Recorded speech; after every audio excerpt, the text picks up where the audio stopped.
എല്ലാവർക്കും പുതിയ വീഡിയോയിലേക്ക് സ്വാഗതം. ഇന്ന് നമ്മൾ തയ്യാറാക്കുന്നത് കൊഞ്ച് അച്ചാറാണ്.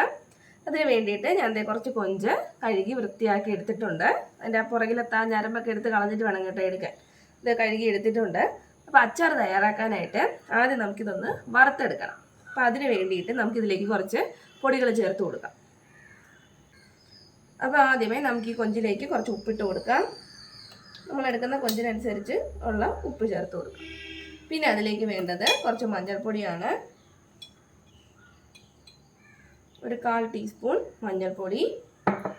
പിന്നെ നമുക്കതിലേക്ക് ഒരു 1/2 ടീസ്പൂൺ മുളക് പൊടി ചേർത്ത് കൊടുക്കാം. ഇത്രയും മതിയാവും കേട്ടോ. ഇതെല്ലാം കൂടെ ചേർത്തിട്ട് നമുക്ക് നന്നായിട്ടൊന്ന് മിക്സ് ചെയ്തെടുക്കാം. നന്നായിട്ടൊന്ന് മിക്സ് ചെയ്യാം. നന്നായിട്ടൊന്ന് പിടിപ്പിച്ചിട്ട് ഒരു 5 മിനിറ്റ് ഒന്ന് ഈ മസാലയൊക്കെ ആ കൊഞ്ചിലൊന്ന് പിടിക്കാൻ വേണ്ടിയിട്ട്. അത് കഴിഞ്ഞിട്ട് നമുക്കിതൊന്ന് വറുത്തെടുക്കാം.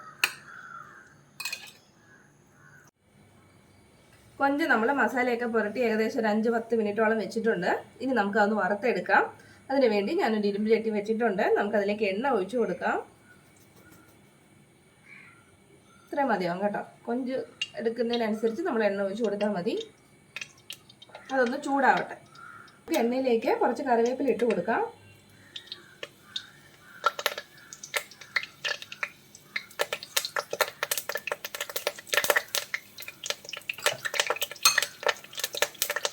എണ്ണ ചൂടായി കഴിഞ്ഞാൽ നമുക്കതിലേക്ക് കൊഞ്ചിട്ട് കൊടുക്കാം.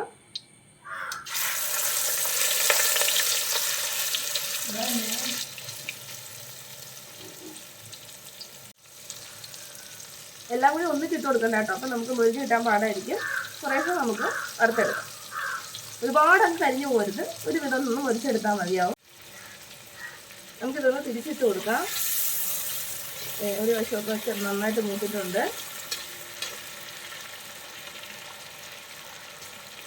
ഒരുപാട് മുരിക്കരുത് കേട്ടോ. ഈ വശവും ഇതേപോലെ ഒന്ന് ആയി വരുമ്പോൾ നമുക്ക് കോരിയെടുക്കാം. കൊഞ്ച് കൃത്യമായിട്ട് മുരിഞ്ഞ് വന്നിട്ടുണ്ട്. നമുക്കിനി കോരിയെടുക്കാം. ഈ ഒരു പരുവം മതി കേട്ടോ.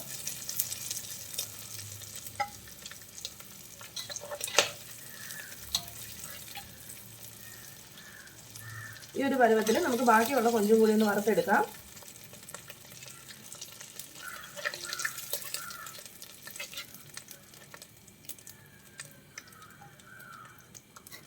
ബാക്കിയുള്ളതും കൂടി നമുക്ക് ഇട്ട് കൊടുക്കാം.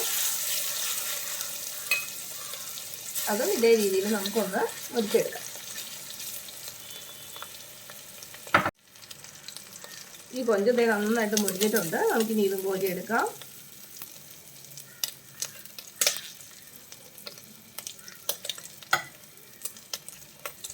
ഈ എണ്ണ കളയണ്ട കേട്ടോ. നമ്മൾ ഈ എണ്ണയിൽ തന്നെയാണ് ഇനി അച്ചാറിടാൻ പോകുന്നത്.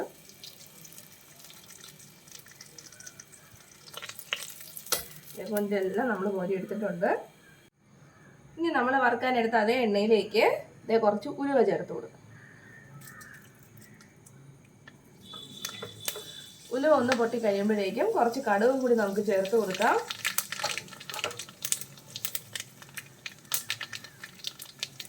അത് രണ്ട് നന്നായിട്ട് പൊട്ടുമ്പം വീണ്ടും കുറച്ച് കറിവേപ്പില.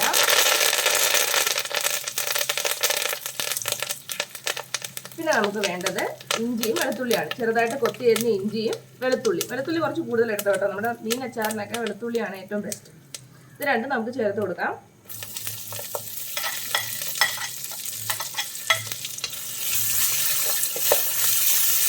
എണ്ണ പോരാന്ന് തോന്നുവാണെങ്കിൽ കുറച്ച് ചേർത്ത് കൊടുക്കാം കേട്ടോ. നമ്മളിപ്പം മീൻ വറുത്തതിന് ശേഷം എണ്ണ കുറവാണെങ്കിൽ കുറച്ച് എണ്ണയും കൂടെ നമുക്ക് ചേർത്ത് കൊടുക്കാം. നന്നായിട്ടൊന്ന് വഴറ്റിയെടുക്കാം. വെളുത്തുള്ളി ഇഞ്ചിയൊക്കെ നന്നായിട്ട് വഴണ്ട് വന്നിട്ടുണ്ട്. ഒരുപാട് മൂത്ത് പോരുത് കേട്ടോ. അത് മൂക്കാൻ പാടില്ല. ഇനി ഈ സമയത്ത് നമുക്ക് അച്ചാറിന് വേണ്ട മുളക് പൊടി ചേർത്ത് കൊടുക്കാം. പ്ലെയിൻ കുറച്ചിട്ടിട്ട് വേണം കേട്ടോ പൊടികൾ ചേർത്ത് കൊടുക്കാൻ. മുളക് പൊടി ഞാൻ ഒരു 2 സ്പൂൺ ചേർക്കുന്നുണ്ട്. അച്ചാറിന് കുറച്ച് എരിവ് വേണമല്ലോ. കരിഞ്ഞു പോകരുത്. അതുകൊണ്ടാണ് നമ്മൾ പ്ലെയിൻ കുറച്ചിടുന്നത്. പിന്നെ ഒരല്പം കായപ്പൊടി. ഉലുവ നമ്മൾ ഓൾറെഡി ചേർത്തല്ലോ. ഇനി ഉലുവാപ്പൊടി ചേർക്കേണ്ട കാര്യമില്ല. അത് നന്നായിട്ടൊന്ന് മൂത്ത് വരുമ്പോഴേക്കും നമുക്കതിലേക്ക് ചേർക്കേണ്ടത് വിനാഗിരിയാണ്. ഞാനിതിൽ 1/2 ഗ്ലാസ് വിനാഗിരിയും ബാക്കി 1/2 ഗ്ലാസ് വെള്ളമാണ് കേട്ടോ എടുത്തിരിക്കുന്നത്. ഫുള്ള് വിനാഗിരി അല്ല. അത് നമുക്കിതിലേക്ക് ചേർത്ത് കൊടുക്കാം.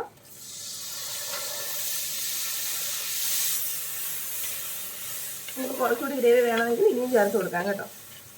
ഒരുപാട് വിനാഗിരി ചേർക്കണ്ട, ഒരുപാട് പുളി കഴിക്കും. ഇനി നമുക്കിതിൽ ആവശ്യമുള്ള ഉപ്പിട്ട് കൊടുക്കാം.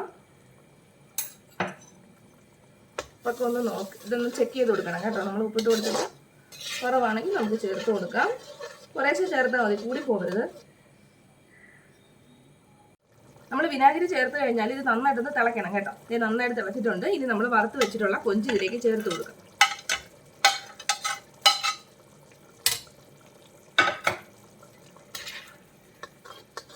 ഈ കൊഞ്ചും കൂടി ഇതിനകത്ത് കിടന്ന ഗ്രേവി ജസ്റ്റ് ഒന്ന് കുറുകി വരുമ്പോൾ നമുക്ക് ഓഫാക്കാം കേട്ടോ. ഇത്രയും ഗ്രേവി ഒന്നും വേണ്ട, അച്ചാറല്ലേ. അതും കൂടെ കിടന്ന് നന്നായിട്ടൊന്ന് തിളക്കട്ടെ. അപ്പം നമ്മുടെ കൊഞ്ചച്ചാർ നന്നായിട്ട് കുറുകി വന്നിട്ടുണ്ട്. ഇനി നമുക്ക് ഫ്ലെയിം ഓഫ് ചെയ്യാം. ഇത് ഇരുന്നിട്ട് നമ്മൾ ഓഫ് ചെയ്ത് കഴിഞ്ഞാലും കുറച്ച് നേരം കൂടി ഇരുന്നൊന്ന് കട്ടിയാവും കേട്ടോ, ഒരു തിക്കായി മാറും. അതുകൊണ്ട് ഒത്തിരി അങ്ങ് വറ്റിച്ചിട്ട് നമ്മൾ ഓഫാക്കണ്ട, ഈ ഒരു പരുവത്തിൽ ഓഫാക്കിയാൽ മതി. പിന്നെ നമ്മൾ വാങ്ങുന്നതിന് മുമ്പ് എല്ലാം നോക്കണം, ഉപ്പും കായപ്പൊടി എല്ലാം കൃത്യമായിട്ടുണ്ടോ എന്ന് നോക്കിക്കോണം. ഇല്ലെങ്കിൽ നമുക്ക് ചേർത്ത് കൊടുക്കാം. അപ്പം ഇത്രേ ഉള്ളൂ, സിമ്പിളല്ലേ, പെട്ടെന്ന് നമുക്ക് തയ്യാറാക്കി എടുക്കാൻ പറ്റും. നല്ല അടിപൊളി ടേസ്റ്റാണ്. നമ്മുടെ കൊഞ്ചച്ചാർ തയ്യാറായിട്ടുണ്ട്. ഇതുപോലുള്ള കിടിലൻ വീഡിയോസുമായി നമുക്ക് വീണ്ടും കാണാം. അതുവരെ ബൈ ബൈ.